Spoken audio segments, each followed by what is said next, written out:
देखियो गाइज, हमार मम्मी आई बना रहल छथिन केरा के कोफ्ता, है ना माँ? तो जिनका सबके निक लगे कमेंट में बताओ, जिनका नहीं निक लगे वो चल जाओ हमारे वीडियो नहीं देखू।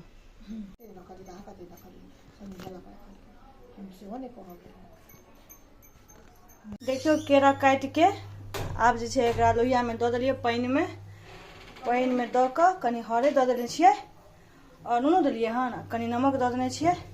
अब एकरा उसनबै और एकरा झाँपि दै छियै बढ़िया से, छोड़ि दै छियै।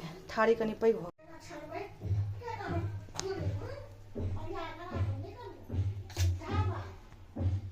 में से केरा निकालि लेलकै मम्मी। आब ओकरा की कहल छै, की करै छै माँ?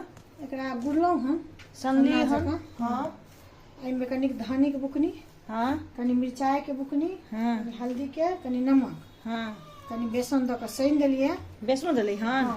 अच्छा, एकरा छानि देबै बड़ी जेना बना कऽ। एकरा बड़ी जेना गोल गोल बना कऽ ई बेसन के घोल में दऽ कऽ आया मम्मी अब छानि रहल छथिन। वाव,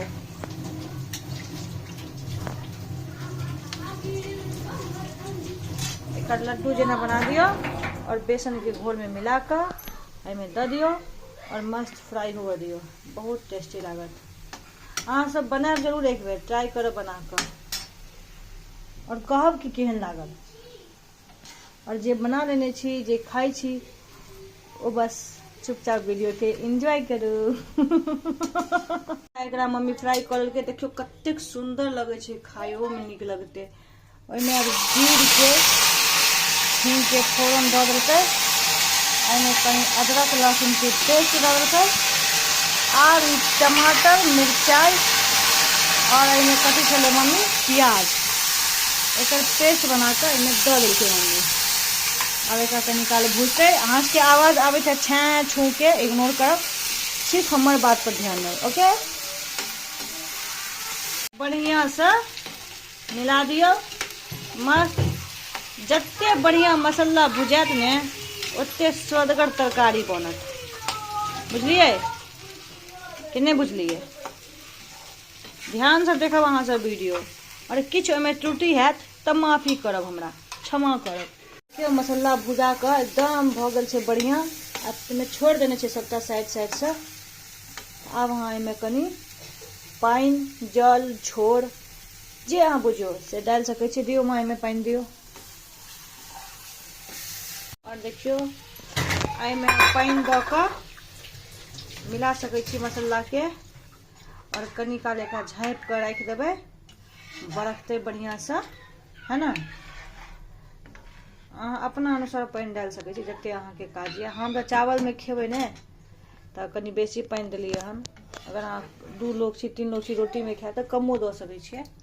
देखियो अभी बढ़िया से बरकते, गैस एकदम तेज लऽ पर छै। सब बरक जाइ छै ना ई झोर, तऽ एहिमे अहाँ बड़ी लास्ट में देबै, एक दऽ कऽ और कम कऽ कऽ गैस के कम फ्लेम में रखबै और एकरा झाँपि दियो। तकर देखियो कतेक सुंदर स्वाद हैत एकर। देखियो अब फाइनली बनकर तैयार छै केरा के कोफ्ता। और देखियो एक रत्ती नहीं टूटल छै, देखे छियै अहाँ? एते बढ़िया छै, गोल गोल, एकटा नहीं अहाँ के टूटल छै। और एकदम ये बनकर तैयार छै। अब एकरा खायल जेतै और खाए में बहुत टेस्टी लागत। तो अहूँ सब बनाओ, खाओ, और किनका सबके नीक लागल से लाइक कमेंट शेयर जरूर करब। और कोनो अगर अहाँ एहिमे कमी बुझाइत हैत तो प्लीज कमेंट में हमरा जरूर बताएब। भऽ सकै छै अहाँ के जे चीज नॉलेज हैत वो हमरा नहीं हैत, तो कमेंट में जरूर बताएब। थैंक यू, बाय बाय, टेक केयर।